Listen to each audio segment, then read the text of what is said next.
chese ene ewu kwadenti no nsiaka se boba wie ye bodwom kakra kofa platform ni ebuna no ne ye kono no yeda se o sa ha ene wafidi the Happy Delight fruit juice loaded with taste enu abemu su a ede na mani pedua no won se won so kama Happy Delight eno no APC African farmer stubborn pain ebekọ no ade ho aduro no African farmer ye tried and tested no be ebebo enwada roman ye te ba bi enne ye do Haw Ne Sen bremo midin Nana Yaa Konadu me na maboafo asemra ye ba ene ye to awo dan no enkomo ne so beba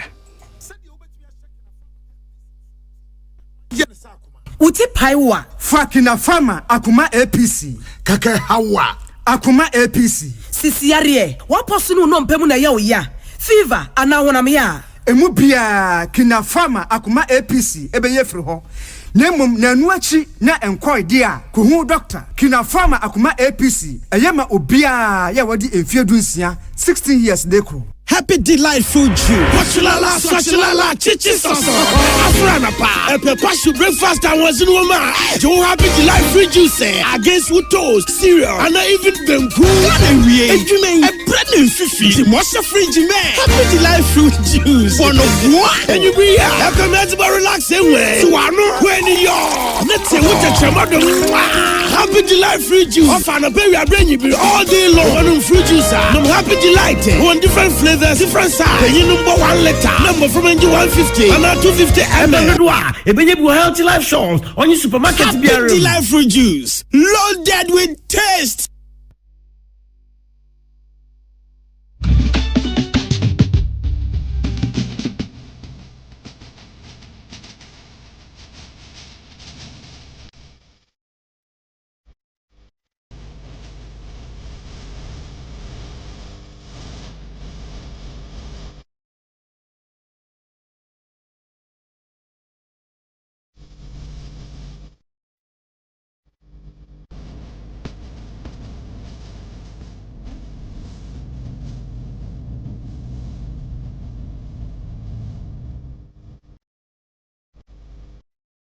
It's mommy fun and lie by lie. Na mo amudi mo birthday ni nyina mo nsa so. Every say enne radia ye mu yie. Na nka mo nso mo ne hwan dia ne mo fie. Sabe, wo ma wenti o ma ka dem. Yare bi, amane bi, asem bi ahye won so ma no nti. O mo nti yie. Wo de ende na wo ani gem. Wo bu na no a. Wo de afe aka won fie ho. Asada ne de merade. It's birthday for ni nyina ye ne line by line. Uncle Richie, Mr. Richard Kwansa, R&B Farms, Richie's Plantation. We already always say, and y'all the answer y'all dear. Scanny premier ni papa bi. Eja nemba bebre. Wonim nipa ye. Yese, abanu a wagu no. Nyame emani wasase paso o ma asase nye papa nenso aba bebre e woni bremu enipa edidi wonsem enipa utu wonfo e kire won kwan direct won path enipa wo krakra won doso de betimi asrama oyen kwatenten de ahode wom na wadi na wame happy birthday from sisters brothers, sister Penny, auntie Raba, sister girl. Unim stage be any down their memo. It from all angles, all corners. You say happy birthday. Now go pon show Uncle Richie. When you come so dear fema way. Amen. And then Sabina Anastasia Ekua Educhumwa Awoda. Oma any unyanum esiemu moy. Na ma utrin kwamwa woda pa. Sabina Anastasia Ekua Edrichumwa, Omani nyina enu nuanum emautin kwa. Linda kwenima Sam ejikum ene ewa woda. O maame no papa, Mr. and Mrs. Ejikum say, yensre nyampa emfama happy birthday. Ene ye Jimaima Adwoa ato wo Honey Pot Salon wo La Paz. Jaden, Chantel, ene Vanessa ne abusuafo no nyina emautin kwa. Happy birthday, Ekwama Sarah Ekua Usua. was Starbite restaurant e wo Dansoman adofo se ma trinkwa ne mo awodapa and your birthday wone ejo wa dwempa na dwempa enti adane nwuma pa edi na chi Mr. Richard Kwansa yes Salmane Uncle Richie CEO R&B Farms Wasan ye CEO Richie's Plantations wone ne share birthday edi na ye ka kyeremo erade nhyiramo kokomo mpa ye bia mabono de wo hyira ni pentumi ndome obia obi ntumi ntum otum de wo hye ne nwuna se a obi ntumi nyumpie enkodu wone no oni monim one monko isrenyampa ede mamo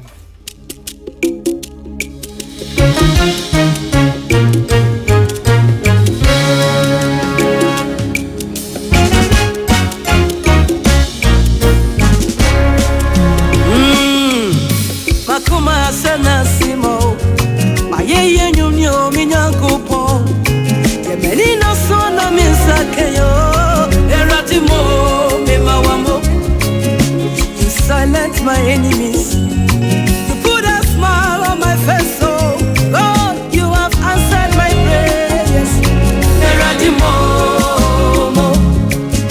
You silent them, yes you silent them They don't know how I made it You have answered my prayers. Eradimo, was it in you? Why in you? Oh, you many no so woman inside. Eradimo, was it in you? Why in you? Oh, you have answered my prayers. Eradimo.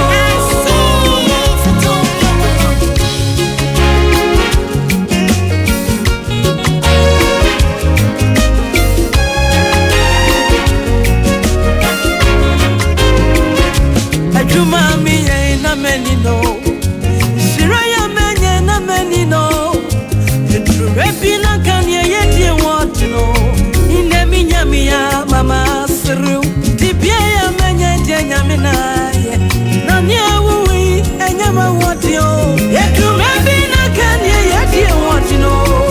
Atum Yamia, Mama Sru, was it and you? Why in you? Answer my prayers. Tell me where will I be without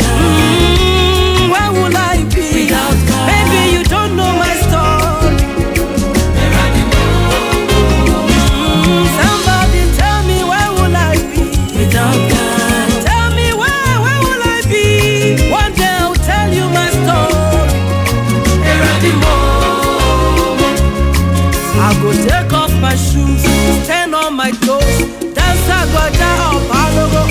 You have favored me so much. I go take off my shoes, stand on my toes, dance a doa or any kind of dance. Come on.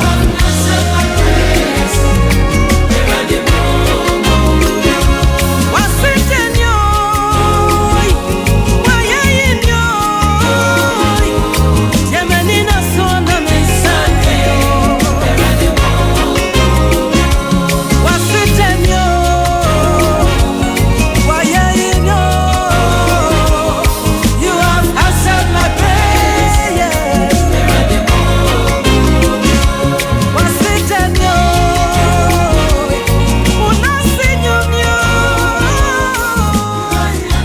Yada PSA Esther ase yada PSA Esther ase rade aseda eni rade watie yen sufre watie yen paibo onwa ene de aseda ebe man abusua na woche kakra ni odi aboso me ni akire ni se do besi afa ne bia no ye frase a ye kasa edefa yen development na development na dwesio a ye kasa fa ho titiriu development na dwesio a ye kasa fa ho titiriu eye dan na wo ye ho adwuma no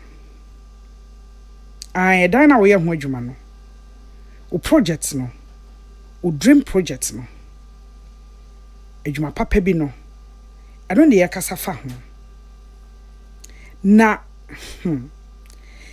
yahwe asase ninya etobroni beka se land acquisition yahwe enu wieye no yahwe ehu nyuma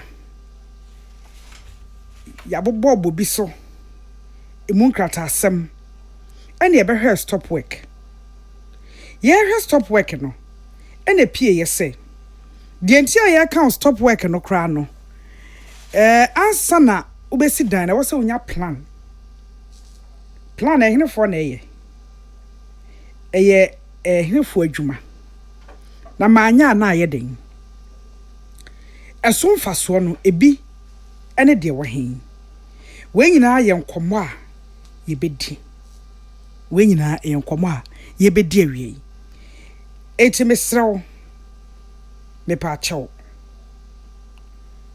emo afide ni mfiri ha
ayekasi me ko studio tune makoma me JP papa kwaba JP Betty and Saba akon JP asheshia na name mutu say nyame adom JP Nana Yaa yes JP Betty many aji bebre say na so ya say share bio I ma feel pa me so ma feel it me feel wo hye bom mu kra me yiwa pii say adwuma mboko nyame adom bia boko obia ho ye nyame adom ye de radiase ma mo wo construction mo ndo so piece awa na mani so a comparatively see they share ene ye mema ne dia ye nheda no so sa but nyame adom nan say advocacy koso intino ema bebre so e de omo hu shem but say na medika kai no wo de ka ye wo de compare ye mema ne dia mema ne dos bebre e chen ema wo field ye architecturing okay it we architect me pa chani ho ema no dos kakra me hustle yemfa ne say in a scale of 100% everyone said bet 30 or 20 to 30% ebeyema but 70 to 80% emema last week me share development planner baako omomo assembly planning officer baako oyo ba no mani age it me hu se ma ne kosa bia na chesa ye ni je enra na this enra wusk okay unso mo role program bia no mo dey encourage ema wo male dominated field okay enra me hu omo dwabo bi na still omo dey shema ne nkran se de wa ho din betimi de wa dwen betimi de wa ye no fa ye ema oba ye emu abomfia yeda mo asese mo atemanim yes yeda mo ase wo support amode mayen aseda ye rade dia ebza for enti ye ne ye architect eba say ye nkyerɛkyerɛ de afa architects adwuma de omu gina ho ma eni de ntia wo dan na wo si daache dan no eya dankora mienu o eya abro sansan esi dollar asase so esi gota na no de ntia wo hia wo mo Antibeti se me kota asase no gota no a mo be messy. Se wo gota no a ye be check niema bebre na ya advice but gata no pa there just on the eyesight there ye be catch you say eni kwan say usi wo dan wo gota no emremu no ye wo even if it's a main drain ye wo a certain distance length bia Buffer. yes a certain buffer bia e wo say utumi enya ansa na wetumi etsi dan no because eye drain no ehia a certain buffer be wo ho ase fan say outflow in the banks na you should be able to get that space to hold the outflow of the band no into no what the call bibisa ho you be checking your bebre na your advice or accordingly what you can do say ye hwe enye ye kra we just let you know say outrightly enye ye na wako wanim. Okay. Ye kan densie asemu. Ye mo bi hu edan se eye japade kese. Edimu efri se. Na no na menam kotwi. Okay. Ara me hu enum wa plaza. Okay. Na me hwe plaza na ne de sanke ka plaza na ke ye ka dan ehem. Na me hwe plaza no. Na ya brosan. Okay. Etwaso mienu. Okay. Na paint no na aye fin kakra. But dine said dine si what dear who say yes dine. O share said the design any adetia. And young one was say a bear 1950 and 60 a bremun ye see dine. But still a strong. I want to busa say ye. Na no de cry and see and you na jirigu mu akum ni pay. Se me sit dan na me nya asase wia e de na me hia. Okay. JP Nana ya meda se na emse meto aso no. Mema ye tiefo ene ya hwefo akwaba. Good afternoon. Mema o ma ha na meda wase so wo akwanya ode amami.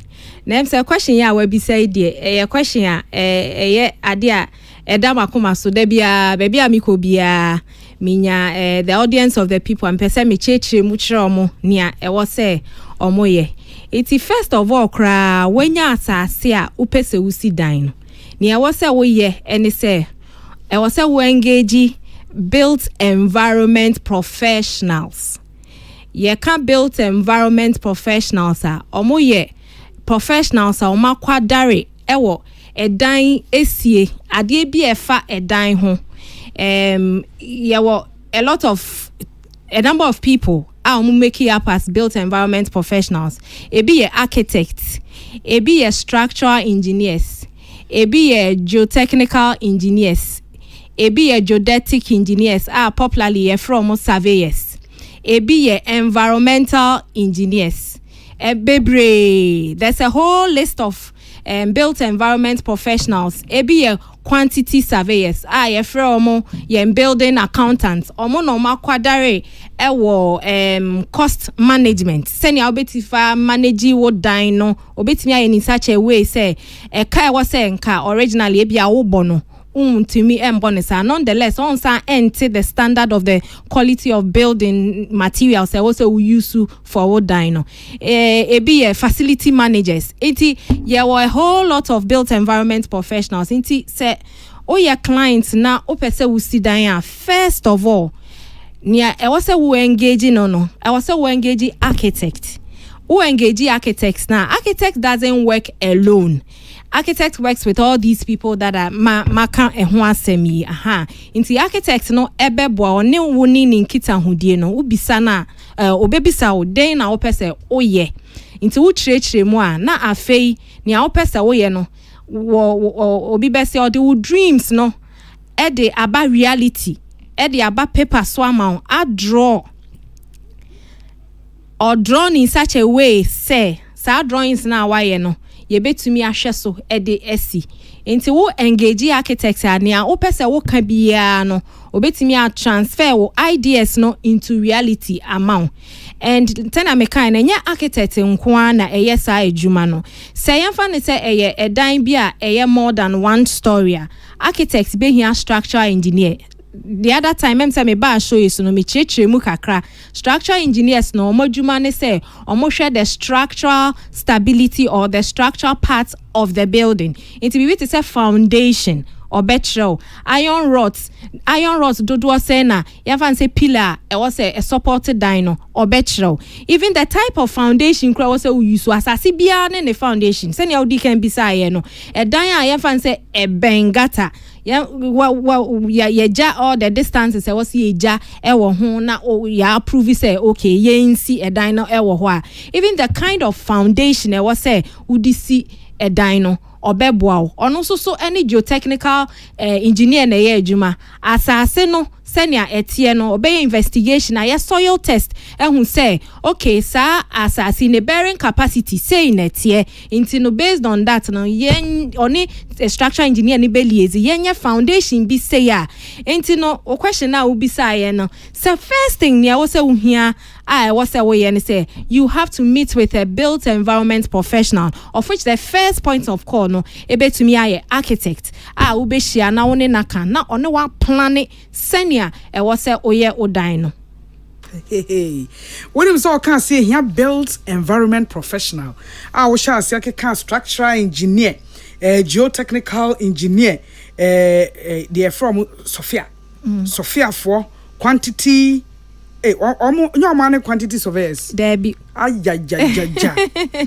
facility manager can am say ejaje na sika mu ya hen makwa akofre from United assuming say clients JP Nana Yaa okay and then your clients now I'm working into Ebert Consult okay me ko Ebert Consult no minim say men ko hia obia kra me ko hia architect Betty okay ewo Egbert Consult na maba beba ma be ka kire so JP Nana Yaa be se me see 3-story na me pay 10 rooms eya me design in shaha ma we shaha me pay swimming pool edan bia ma toilet and bathroom mrem hall no me pay ba kese ba ketwa car park no me pense na ma ka kire me wia okay na wabuka ma me anaya na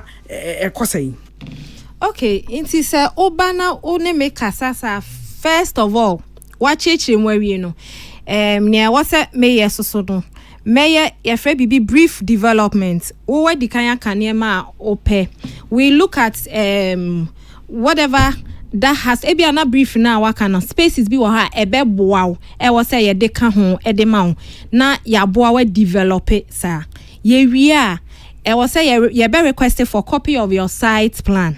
Into site planning is what is done by the geodetic engineers, surveyors, no, and no watch site, no, the boundaries, the points, even the slope, the topography on the land, every information. Topography. Assassin no send ye sifa etie brofo back or say undulating. Send ye assassin be a flat and I say assassin slope kakra wom. Assassin no oko enim kakra e was row. All those the levels on the site no. Ah, yeah, me dear baby a botany tintin no. Assassin fire botany.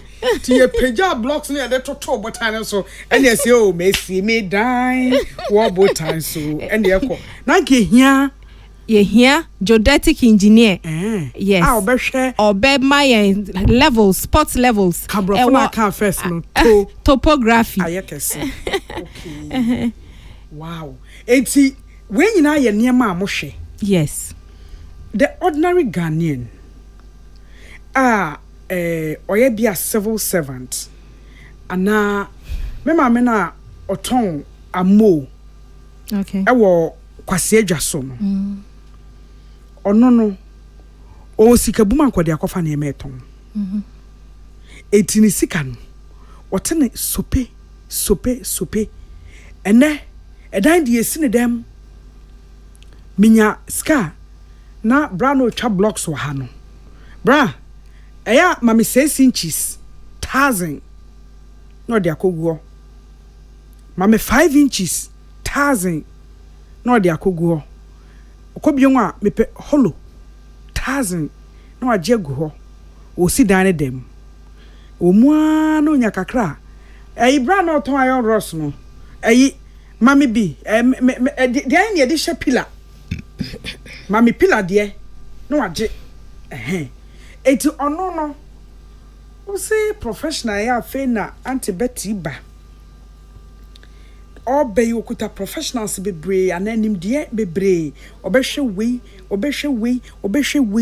we ye na susu amatui memi enfanya krata so ade ewa bra edan de seeing is believing anyhow the ordinary Ghanaian moje ne say okay eno meka ne say me maame a oton abo ewo ewo kwase adwa so opeso ye bibisa say o start say ototo ne materials ne sa material no nimdie bia ni ho a ode to esan say o de obeko ope size be kra na iron rods okwa ye wo different sizes pe pillar de na nsen de omde she pillar no da bi pillar bia ne de a pillar so ye one sizes ai ye wo pillar ye wo round pillar ye wo square pillar no cry ye obi o ho ye 250 by 250 ebi ye 150 by 400 ye different sizes enti so start say wo top materials na gu ha what do wanim kind of do at the end of the day one here cry ni awato ni nyina unhia and I say you be forced to use them on the project and on ya na cover problems seban it first of all ye free be planning who will do the planning for you if you engage the architect na or they will stand your person unya dino or the two paper so planning area now structural engineer so aye ne de plumbing engineer electrical engineer aye ne de afa uwia na quantity surveyor no wa quantify and quantities now all ye no obetcha will say bia senior structural engineer specify iron rods no ye here 12 mm you even say ye here 10 pieces bia 16 mm ye here way even cement no we say why we say cement here with different types of cement be wo ha ye mfa en share concrete cement be wo ha ye mfa enye ento blocks cement be ho aye de just screeding enti say wow the open na woko na we san say sika wo bottom 2% o save cost na woko toto sa na eme we nyina at the end of the day no wa hwe ya nema na wo beto no unyusu enti no ehu behia say bibia wo ye bia obe planning and in planning it that's why here can an area say you need professionals to help you to be able to plan what plan here we no enye just say wa draw out paper no so keke obeboa there's a professional who will help you to know say uhia iron rod size way doduo say even doduo no on site obetro say length no uhia efi ha kope ma ha no kra na beboa mo say doduo say e na uhia nti be at the end of the day no who engage professional no na mo ye we nyina enya plan to ho a then now usika kakra bi na eda ho no ye beboa kra ma watimi afesi construction no it be as 10,000 na wo ye sha okay 10,000 betimi dia foundation yi edru ha say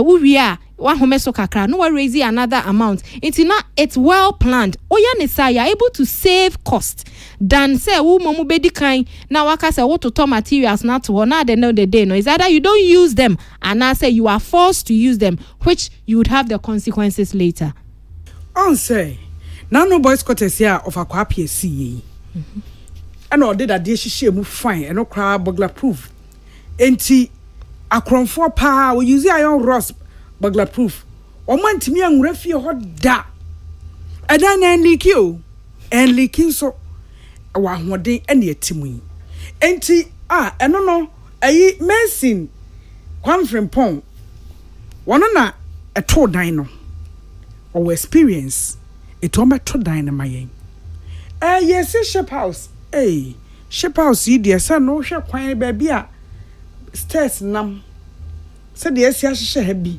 and de yesi dan ho de ye hia architect edan ya efe edan ya prema for dia then yes kafo dia ɛhɔ ne ehia akrachefo ɛne nwurabafo yi what in say no so je ne say metene say ya na to da ɛyɛ me ya kakra esan say ɛdan de ɛyɛni ɛdan ya akrachefo dan ɛna ɛdan a ɛyɛ premanfo ana ɛdan a ɛyɛ ɔmo ni ska dan da bi ɛdan de ɛyɛ dan enti no sɛ yɛ ketwa sɛ de nkra evan sɛ wo ni ska u see one bedroom self contained no sɛ wo ne professional anya adwuma senior arrangement of the space no etie no ebia yɛmfa ne sɛ what blocks simple do roof do windows ahyehye baby a wɔsɛhye and so dan no da bia wotima wo ho ntɔ dan no da bia wo ma fan ewom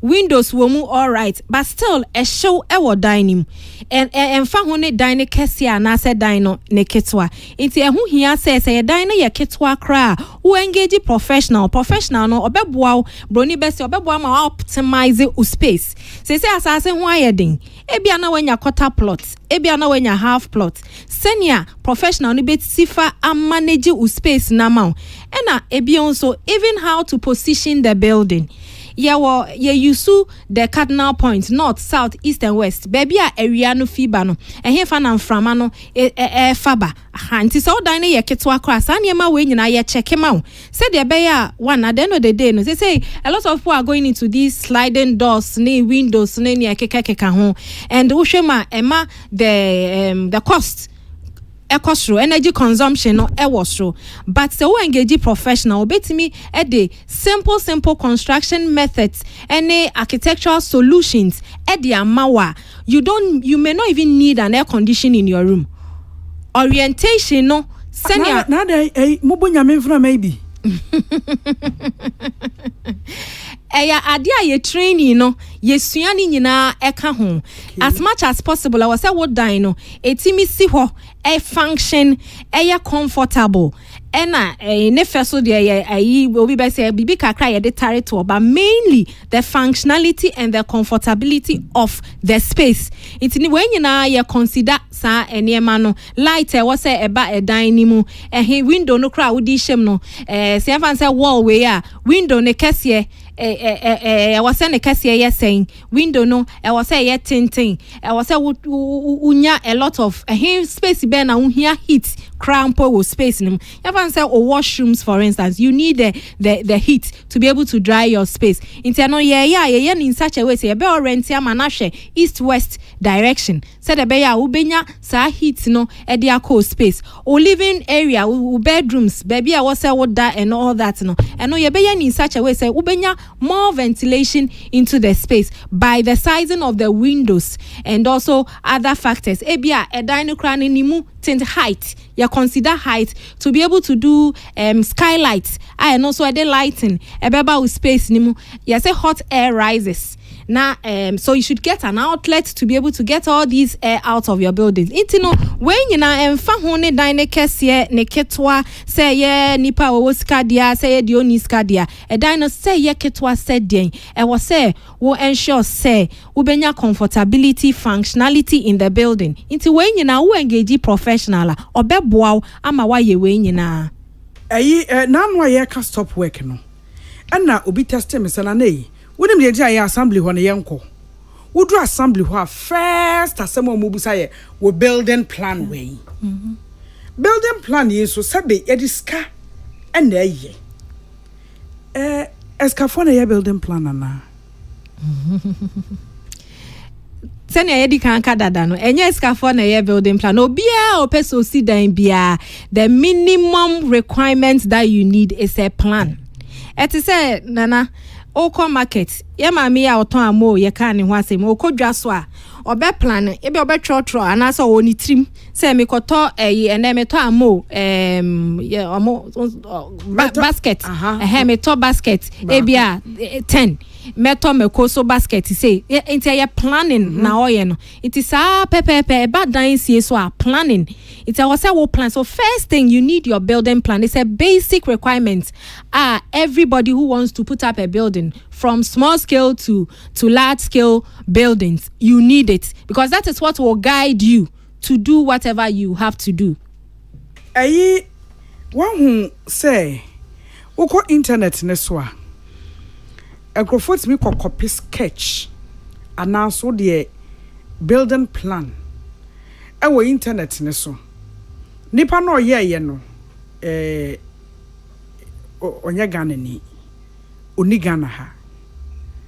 What their two internet neso. Na Ghana ni akofa. Sai na we say fe pa. Say the roof ni si fa ha na esi ha. Omu bia ni mu ha say ne kakra no. Poma na ba ko bo ha. A dining side and so cra space waha. Be permit dining say ya. Now a fa ewo internet so. Enti a building plan. Obi so ne dia kwa assembly. Assembly na anje antum. Adintia. Okay. And assembly na anje antum because there were various jurisdiction. And various jurisdiction no there were emra and building regulations.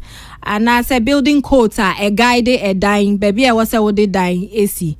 You share your weather conditions are oko abroche or more temperate zone. Yes, we are tropic zone. And we as tropic zone people, were enyema a guide I spell out our building regulations nimo as to what to do. Now before I even come to the building regulation main case so pick it sa issue ya can ye share bi da bia or beba or dene wakofa picture bi Pinterest no a download na or the abase me pedan bi say ya mostly the catch a client ne say okay yate ase yenya concept na o pese we no but it may not necessarily be the same because nipa no ye drawings no there to internet ne so the conditions based on which are or the year drawings no different send ya making oba ye ha ye weather conditions no different baby am from no buffer ne bia dan nanim na wo hu ne sa no ye de kwa asase ne so asase bia ne conditions ewo ho nti e bia send ya hu no ye this dynasty asase no so kra nanim no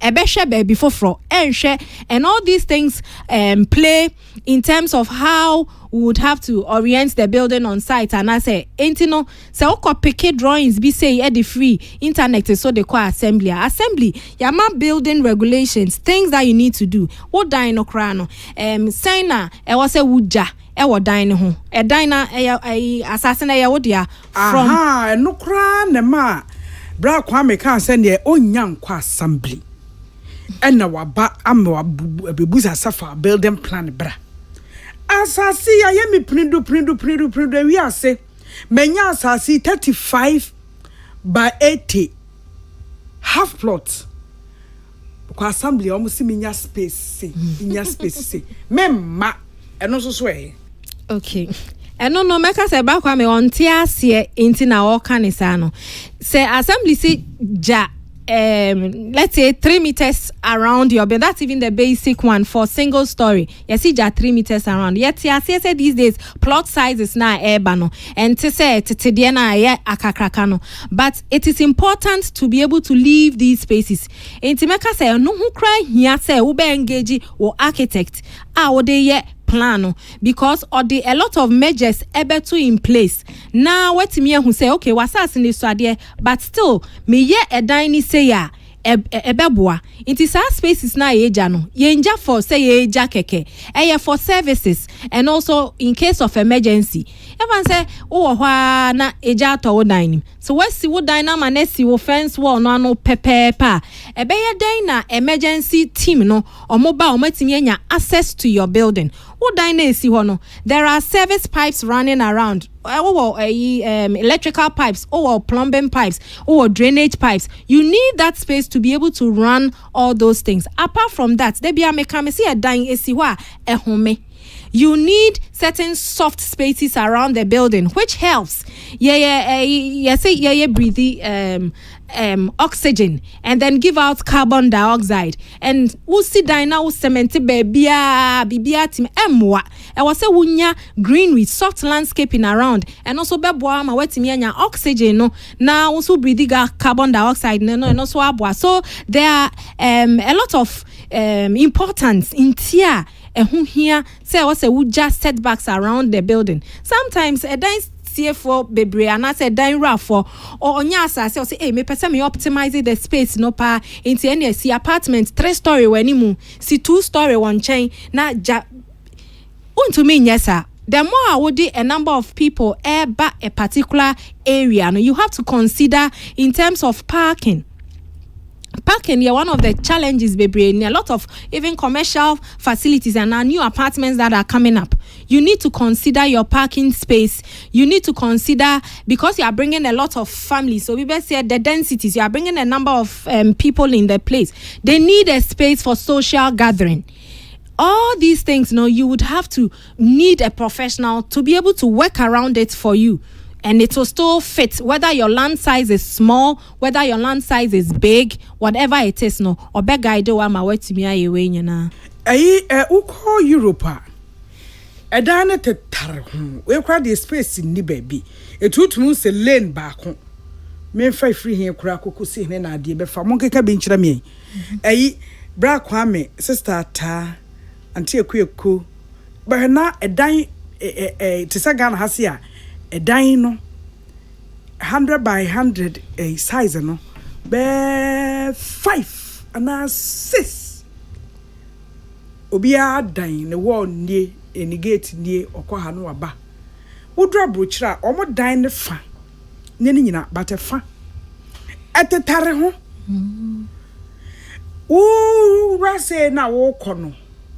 Obi nso nam ha se ono so de kose okone dem okone fie enso kra eni patret na ho space bia ni dani nchemu ho omo pake omo kara kra wa bonten ho bibia ensi wo se security waya aho kra de wo mo hia hita weda ninti ejinkaine for pa na nke hia spaces na omo ayen space kakra sa asebo denden yi yenyi jeja space nto ho machara madwen susu mamuaye and I won't say ye call abrochia or more sophisticated methods and I say they have systems in place in terms of emergency it's easy for them to be able to evacuate people out of the building meaning say nkaka kragana ye kwa yenim ye bedru ho but we should work within the local environment. What do we have? What do we need to do so that in case of emergency we can quickly attend to the users of the building? What kind of emergency? Almost no this start say ambulance is kotia na ni no. So krr. Mamza. Ade BBS ya. Omsidabi. Ambulance no say hanusu to snow to obakwa adwuma enti so obi etehwe na ambulance na fa na msemo pa yen ye di afa ne ye be frɛ akoso akra che frɛ se kawura afa na be frɛ no na waka che na okay me check dodo akwan mu hahwe na bi ba omo de no ekonanim na him say bi okra me hu in an instance disaster esi omotimi the aeroplanes your friend is saying helicopters yes omo use helicopters buildings if a helipad e was show e baba besi ho to be able to evacuate the people no omo technological means omutumi ede some of these things when it comes to disasters sani American Ghana yenru ho but ye bedru ho nkakra into whatever it is no there's a need to also look within the jurisdiction in which you are putting up the building and then the standards the basic standards no comply to those basic standards no etoda ya na nkrofo su se professionals no se me se me ne ye adwuma omoje percentage sa na won krofo adwim se professionals ne fa percentage nti assuming say ye budget medan no na mehia 200,000 Ghana ena me de esi abusha for 200,000 Ghana cedis ena meka ne nketuam would papa no de onim ne de odisi ena ode esi a ebia na professional no obeye ana professionals na ebe put them together say wo nya ho adwuma no no maka say o mo hia 5% 10% of the value of a dynamics no sa 5% ne hwe me wie kra finishing no na finishing no ebeto AC ebeto TV ebeto hire ebeto dey bi na kan ebeto washing machine ni akeka ka enti mami ami use layman ade na menko se obi kasa e dey na abeka kire no and also say no meti a me rate me ho pa oh kafa say adwuma bia obia eye no sabi yetua ne ka and say we invest, especially investors who invest into a certain property na say professionals nyina ebeba dan ho ka cho say ebejo a certain percentage of the hwesenia income ayedi. There's a lot of things that goes on. It's hard work. There's a lot of things. It is say intellectual property. You see, we guide you, we direct you as to what to do.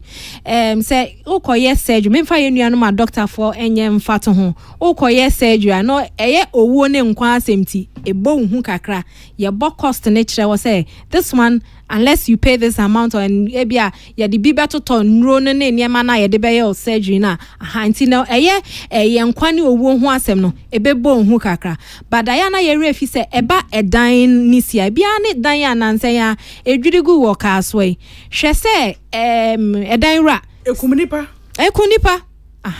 ekunipa and say who invest a certain percentage of the total construction cost no e de atua akrachefo and say professionals ne can no ma ye dwuma yi amawa at the end of the day don't even look at it for your instant money. Look at in future what the building is going to give you, the overall of I need the term the you can say canabrofo dine value. Yes, the value of the building, a dine value, and then how much you are going to get from the, especially let's say you are doing an apartment, you are going to rent it out or you are going to sell it. At the end of the day, the money that you even get from it, if you compare with what the professionals are taking, it's just a percentage of their construction cost. And there are phases in giving out the money. It's not like instantly you give that whole amount. Of course, it helps you to plan to know, say, total construction cost no you say professional charges na shame na you say enti no meka say ma yemfa ya adwen kosu bebre in terms of sikana ye de betua ama professionals, but look at the quality you are getting. And then if you use professionals, even when you are into commercial facilities, it raises your building to a certain standard. Ebia Kofi Mensa 2-bedroom apartment bia or when you so ama professionals no whole problems eba kakraka, but with yours no it gives value to your building, and then you are able to even attract a certain kind of clients to use your facility, and it will pass for all international standards. It's very important to say you have to understand say whatever effort that is being put in, professionals no to ne juma no say na me compare doctors ne building professionals no ayana ewu asemba ma eboye hu kakra, but yen into the future, the benefits that we are going to get from the building. Okay, kra na madwuna ba be see realtors and realtors. Okay. On say omoye a dine ton ho adwuma titiriw ana ye dey rent ho adwuma titiriw your registered ones ewo ho internationally and Ghana say minimum Vicky Sampa, okay, or Ghana and US, okay, realtor ye nim bebre amu ye say adwuma ye bebre sounds so na minim bra lasa de opa dan ma me bra lasa ono no nshabodi biase wode ne ho woye estate agent, the brof din, the professional name na ye realtor bra alasa de oye estate agent. And so akwaje wa na akusha support bet na fidie so oye obi pedan announcement a osemesramo agency fee no na mede ababaye enkarbo nti fiewrafo enfreme reason ne say okwa ko han dan efiera ne se 2-bedroom ya woko han ewo bronu we so 1,500 Ghana cedis a month. Enti afe eye 12 months enti eye 18,000. ideally if you're for 2 years Ghana it will be 18,000 times 2 36,000 yeah. 36,000 no na estate agent no actually say or no or just 5 e be so just 10% ewo a dino eso one who dino kra na or the wokodo ubetua moving fee yeah and sana or the wako moving fee no sana wawa sana to petrol na so we tua case kan na mako na wako nya dina mawo 2 bedroom 1,500 for the a dining sika 36,000 no wa joe 10% 3,600 ebe kabuma akakre bi na kedani si 40,000 esan say ye pe baabi akwakotena efiewura to me medimiti to entino ye quick to pay eno yetua eno agent for one dria on van go head and papa o na yetua momo the same person ena all your investment na ebia enye boom oni sika dawa odeye nanso owodi obetuatua na nkakra professional aye fa na eye yen din na yaye dan no utanye ni anye ni ya na adwiregu afutuo ben na pesa 2 scenarios ubegina so ne omanfo akasa e dey afa professionals hia enkanka ye modern times ya ye wo me ye review djuma me ye development nti metimi aka achew say ye was cement to say the kind of different grades. You were 52.5 N. MC2 manufacturers and it was 52.5 N. Some of and Gassam. Yeah. You were a no higher grade.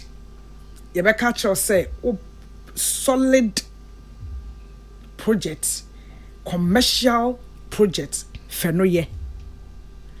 You were 42.5 R. Eno cry wo AL any BL. You were 42.5 N. You were 32.5 R. Ena M. Ena ninuanom. In this era, you were varieties to choose from in terms of brand. A year grade impo to know the right grade for a project a problem. A day you say, Mimi who's meant to be a good Nankata a good from her. And I'm says a sasmenting a good from a senonia de ye. And I say, yeah, a bro sign when ye day ye dear. No wonder because even grade, and yan the purpose and you use it.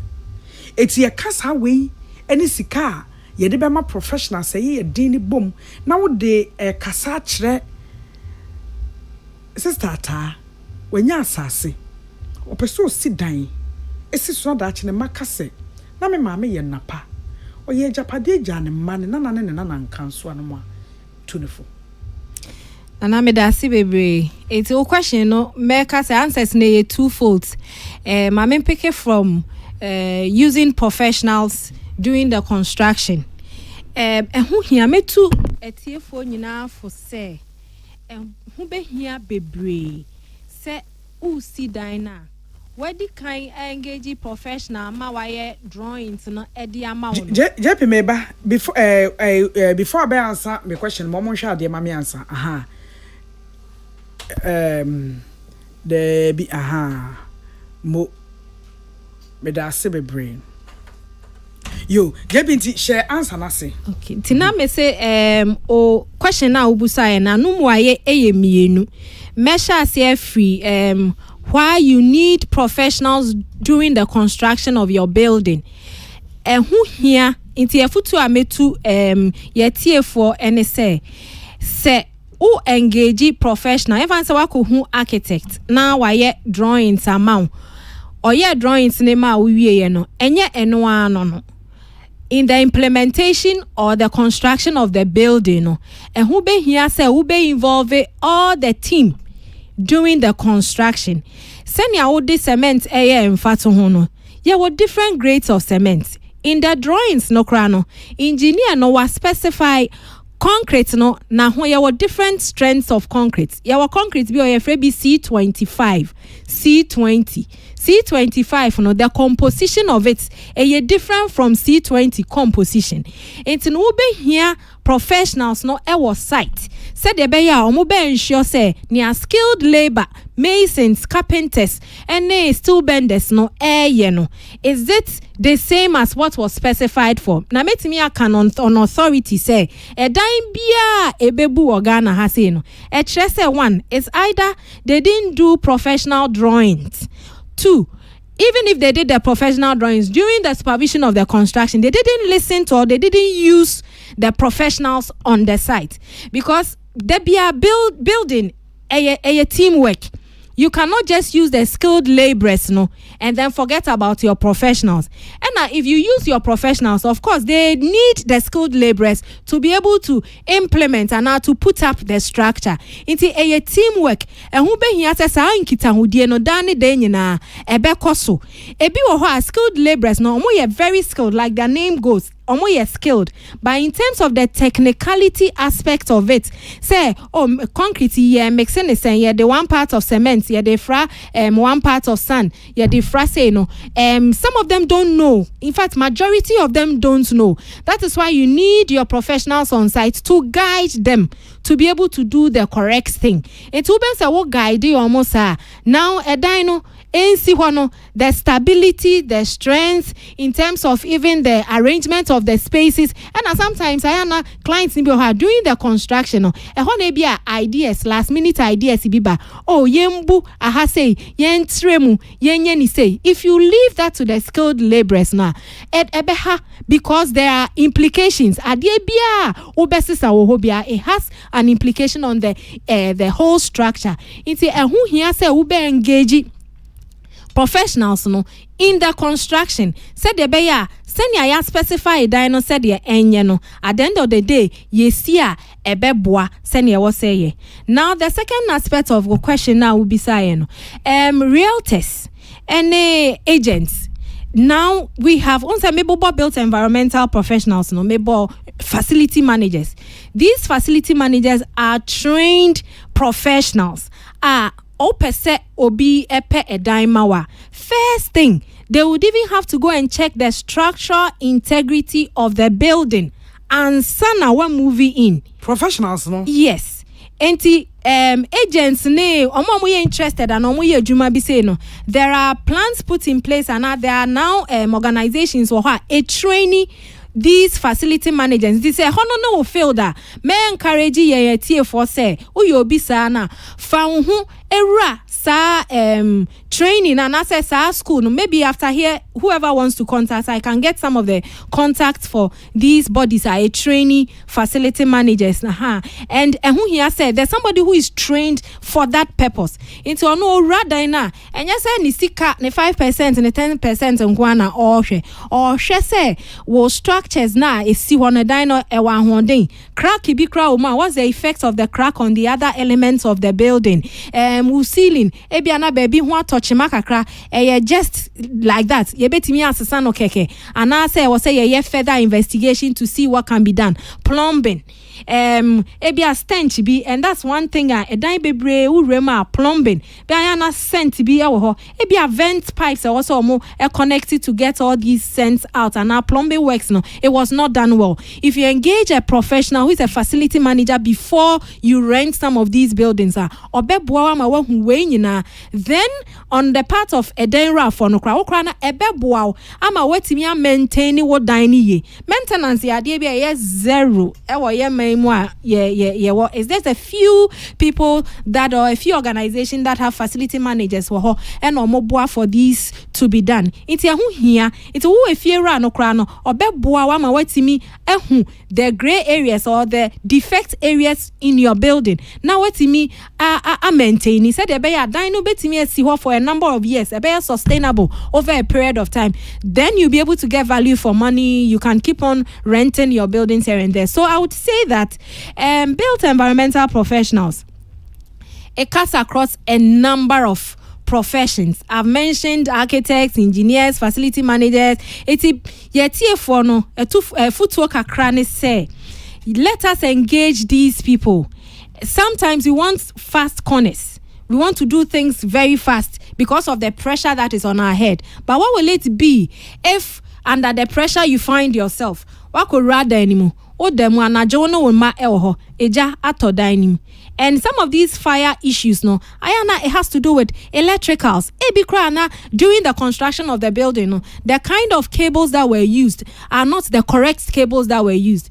But if you engage the professional before you even enter, he will point out to you, say, no, we need to do this, we need to do that to be able to put the building in shape. Amazing. Adejebiani de yesia. Unya se uni animdefo be hia afadwen. Be hia ne ma bebre. Ola so wasembisa. Do you still have a question? Or how be? Be ba cha na no asem ne de forget it. Ene de ne ye ka ho asem. 0302 257900 257901. Besraw, bese na no asem ne de forget it. Baby a yedri de ne ye ka. Nano de ne nyina enko a kire ho bedase. Kwaje.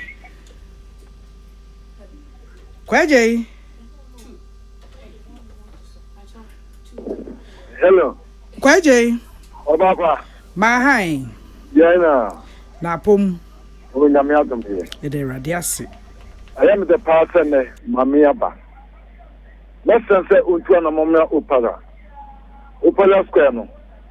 Aban no amana ni nkonkrofo bi eton opera square se se kru no oman no ye ne ba bi pakeka China for business one ma wo mo business store e business business one so aban ni ho enim ho bi ne ni pa no nim ho bi no the best environmental for so mumba se se oman no obi tu ka ba Accra Central obi obi pakeka no e se opera na kana ya amanfo ni da so no se se China for bi aba mo ko so mo don na Mini abana kan se bisa yesi ada ogota ho. What sense say omko baby amanfo sisi dan na. Sai be dance na amanfo sisi da wo mu no. Wo hu na so mu. No dey won free assembly o omo dey private professionals na omo kire dance ho akwan no. Enanya assembly for the buy you. Oh na me sa. Also I can enter na kato. Mate. So be this one man ma wo mu na fatiom. Enti ya be so bi bana womutu no foa womutu nto na monko hebe bi nipa ne si danse se ha yesi da ya na se nyi no se yesi da ho na nyi ya omoma mpanfonte na mpanfonte wana mo na ese yo manu ya ne mesi ko na na enko opela ona na mese se mama mo reporter from no me interview na mo mfanye news na mo hunu na aban no se wo ma we hunu se aban no se ni so na nipa no muto opela land na ohon ya lol park no mo me hunu da wase Kwaje DNA Speed. Hello, yes, Speed. Mama. Yes. Yes, Mama. Good afternoon. Yeah, Enna. Me pacho also adam asem me dey young forget na young concentrate on na asem. No correct. And then they be kind of afraid show na me show development papa o pema important yemi so. Na me come asem so a phone. Ayo mungu tenants ne mobo kakra. At least no si e jaman bia ko toilet ni mo ye. If you dey bre one kind e jaman bia. It's a machine so be am kan se si a o se o sorry e ko hwe be e jaman bia e wo. Nti no e fiera for na yo mu hwe ni ye. after so mu see omu dan na omu consider nyama bebre to say bi o me dua nya e wo fie ho no mama ni na ama na fresh air na dan no medicine so ya omu mu anya kese kakra na ba ya yen akese form ya ho be han e wo mu fie mu Beda se speed dear eno no. I said don't get ya. I said when my grandma dada. Yo. Pacha yanko. Yo ma. Yo me so me how me say. Tebi Nana Yaa my Jessica. Na me see me time. And down no be yan kra ha na ni no. Me do be am se be do ma temi grocery. Na ho be me profession be about my tata dey be a Port and I have problem maybe sit down. Let me profession be no obey the wa be tama no. And the married day because a crossing that I am not different to I cried down and as soon as I grassy and then I have to professor I don't better madam. Yo, JP Betty ebe and one woman. Esio. Kwanta so. Mami. Nta so boga ma ha. Yana engraboga. Yes, menono. Ye kwe enimu dia. Mechia atie pite pe nyina. Mami. Madam bi dia simbi atu manimi na osim bisa o man. No so fra wonya. Wosi ni baba. Ena obi ebe sinesiwa. Sesiwa otiase. Ayi ena de yan kansiwa o na ya kan dan ni sie ne pe. Eti fa test me. Aha, o de fa test me. Ne test no enjoy ne ya de bo ha nya papa. Enti ne ya ne test me. Okay, akoso afa esio na tie case no e wa kire ho ma me. Me pese e divert attention, right? One was offer. Wafa ma ha o. Na adumo ni fie bofo. Adumo nko a. Me fa chawa bu se ura na o kano. One can go down one step. Yeah, I think I found no that you're constructing water. The Ebeko 1 mile, the same diameter. The same diameter. Yeah, they construct 1 mile water. Ebeko, it's water no corona, you know, every fashion.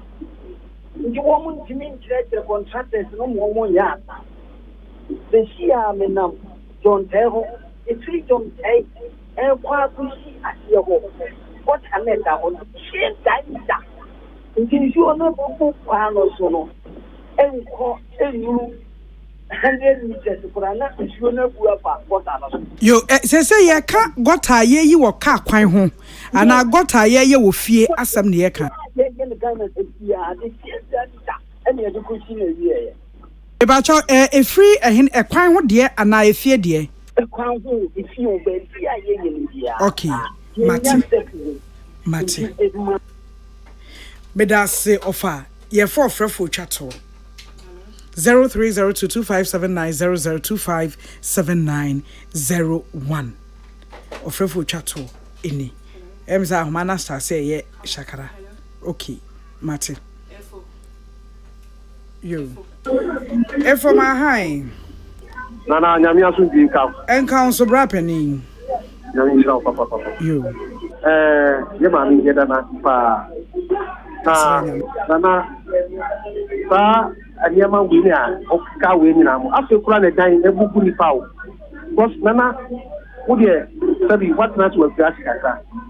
Me Nana Dina, Sakurasi and Mokan say, Atapa, you say, Ufano Atapa. Atakwame. Sa mi mami me na de more than 80 years ye da sutra. Just say hunu na ye basa. But say mo no mo professionals no mo ba mo. O beti na dan we abu. O beti na dan we abu. Nti be bisa o say nisu mi singing room mama e sinu no singing room so no we no ana we no de fa sa da kesikesi. Isa say me na singing room so no because we body a what trans wo ho a. We singing room kura mo ti abu fa ayon go so she. Nti da sutra be ti me. Wow, na ye can't die once and we met say, Nana, while near to Opera Square. They say, me for some of the see die Opera Square by the pack card. and then talk about who and if some opera square, tell the opera square, maybe I own. So I don't know, but you and answer one because of it. And it's confusion. I know there are mammy in Yano, and you want to free buy it. Madame Moissy, a year never ka professionals a bear mukran a danger. And you should move so just a diner a driguno. Or hanche mu a diocron watche. Professional any home. Yenny and yesi, I hear quack professionals and yesi. Oh, ya ne draw plan the manner. So be mana share a jumane sino. Oh mano. Would a drama mediaka be a meameye. And the jury dining go. Into dine jury go no. My event was professionals no. A fan and your professionals in this. A fan a foot no. And you're backed by science or data. A 1970 the end say na ye de cement bottle back near the 35 and there o de ye nchen 30 eno na ejuri dan go me da se ansa na ye be kwa kwaton kra no ma menya na menja me architect kwan Auntie Betty mama me ba cho ye tie bi ye tie bi pa efo de ne de miama sorti wo fa asem o kan ehia me gutter drainage. Yala so open gutters e Ghana. Efie de so. Baby bebre. Be na ebufa so. De rain gutter, rain water. E to de efie ni bi ebu won wall. Ebi mo so be ha ni abone ntokro bi wa ase na efie na nya kwan ekọ ene ade. Aden. Me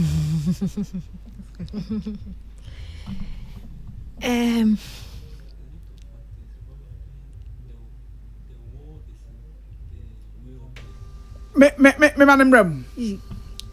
Okay. Brapeni me pacho akomo man mic na mame. Ebusafo my brand here back waje ne madam anu asiye. Waje ne madam anu asiye na young man bi. Bra Froze. Pacho FM Nana Kofi. Nana Kofi. Okay, where are they? Pacho me so me architect. A small boy architect. Wow. Congratulations. You. Now ka bibi de mebusa no. Na me ka say ebetumi aye niama pi. Sometimes you to me sit down wo bibi a e wo say insuo ni fa. What I say enti insuo ni to na say insuo no eye bibiri na enya bebi mfa na ebu niama ebi nso agata omoye no na omo construct wo wrong way enti na insuo no eye ebu fa so na e flood efie no it is a miami jina ka so okay gate nda enti afa gota na nto ha ya na metin on ya omo ye drains na omo steady senior insuo no kwa esifa na omuaye na ama insuo no akọ in a slow and gentle manner enti e was say uye drain na we engage professionals as Madam Betty kan omu na omu betumi atwere senior omu beye drain na fa na enko fa o how embryo me that say Auntie Betty, why you woman baako? Bashani. Amazing. Amazing. Mo ho. Young men say ebi ho. Young men wo ho. Say so far to say four young men plus me. Into 5. And wo ho. Yeah. Fear you to architect. Oh, architect pa. Ana fear your tears so sa. Also architect. We're from Central University. Also you're from KNUST. Yeah. Amazing. Why are dear? That's now na fa dear na to yam on social media so. That is it na ko jaw no. You Auntie Betty Nana chire ho no emu. Ese no ketia be kan say na kura say okofa professional no way. Asem we. Ode ma menchia nenka. Yenim baby a hospital wo. Me yare me depending on the me ho ye me no. And I'm the choosy say me nko me doctor we and I me nko me doctor we ho. I told am me come doctor A ho ewia me come doctor B ho for varying opinion. Minimum facility baby o. Aya na architect yen humo ade. Mekani say with rural areas now or kase ope so sit down better na wahu say every area in Ghana na ya chiche mainstream bebre into no there's a local authority and I say assembly either a district assembly and I say a municipal assembly or into bibisa no say oko sa local authority for no wa Omobetimi are getting in touch with either ABS, a local authority, no ni professionals ni biwoha. They have links to these professionals. Or benya ye contacts. Now wetimi are contacting for us to be able to do whatever we have to do for them. Okay. Now a single room sano. And also maybe say will be sent to my friends also news here. And I'm saying my dick and cry ya Canada. Me say I'm found say ya kiosk. I wouldn't even say kiosk. So like let's say a store cry upon a you need a professional to let you know how the optimization of the space will be. Into single room cry na usia, single room and pomada home, single room with the door better home, single room I was say ushema. So it's about creating of spaces. Creating of spaces and how you are able to use the space for functionality, comfortability within the space, and then of course the aesthetics within the space. You know, and fan who say single room and awoye. And was say unya sa inkita hundieno with an architect and I say a professional or better what and what you have to do. But the first point of call is an architect to be able to help you to know how the arrangement of the space no ebeye. Then the architects will call on board all the other people that are needed to be able to get it. Unya architects and there other professionals in our own sabeka. Okay. Obi ohoswa ebia obedi kind no nim engineer bi or co-engineer or any professional engineer onim se juma no babe no obefre architect and all the other people ube share wetime share quantity surveyor ono so be ebe engage all the other professionals no to come on board. Now a speed fa adine be amenities. Ensure papa bi man honi obi bo honi septic tank ni bo honi different houses so can work out say be de me ho be de fie o ya hwenye adine bi efie ni bi no toilet facility ni ade wo mu say na assemblies na ye old ones no ho adwuma de but modern ones are yes kra no yetimi the toilet and a bath share 3 bed emu eye baako ene de tete say bread dania no so hian adane ni bia na ehun hia adane enti na minim say district assemblies no cra started buildings that are already existing no they are trying to find ways and means to put places of convenience into them minim say bi ohona omobakra na omunya space omo ewo some small structures bi omo no efiera for no go into agreement omo betumi e de amount enti no we no kra eka efo aso say ehun hia say wo behia professional usi dan ne we de mesre dan rafo ne koma dan rafo no pa so wunya usika na opese usi dan ehun hia bebre say wo be engage the professionals now omotumi amount building drawings and a building design na suitu ni awo hwehwe no and when say it goes beyond just you are bringing in people into anything that will help the people their functionality their comfortability within the space ni nyina ntia ho hia say adan rough no mbe engage professionals no metimi designing or building na constructing in a way or no then run no ebetimi enya value for the money. As for a year, Haw Ne Sen. Happy delightful juice, loaded with taste. APC freaking a farmer, or ya on edge Joe, a beko, no wade ho said you bet me a check in a farmer APC in Sunti and why yen sakuma Uti paiwa. Fakina farmer akuma APC. kaka hawa Akuma APC. Sisiarie. Waposu no mpemu na ya oya. Fever anahona ya. Emu bia kina farmer akuma APC ebeye firi ho. Nemum nanu achi na enkoi dia kuhu doctor kina farmer akuma APC eyema obia ya wadi emfie dunsia 16 years dekro. Happy delightful Jew. Swachilala, chichi soso. Afrana pa. Epe pashu breakfast and was in woman. Joe happy delightful juice against with toast, cereal, and even them cool. And we ain't a bread and fifi. The most fringe man. Happy delightful juice. One of what? And you be here. Have come out to relax anyway. So I know when you're. Let's say what a chamado. Happy delightful juice. Off and a baby, I bring you all day long. One fruit juice. I'm happy delight. One different flavor. Different size. You number 1 liter. Number from 150 and 250 ml. Ebenye healthy life shows on your supermarket. Happy life fruit juice, loaded with taste. Yeah, that's it.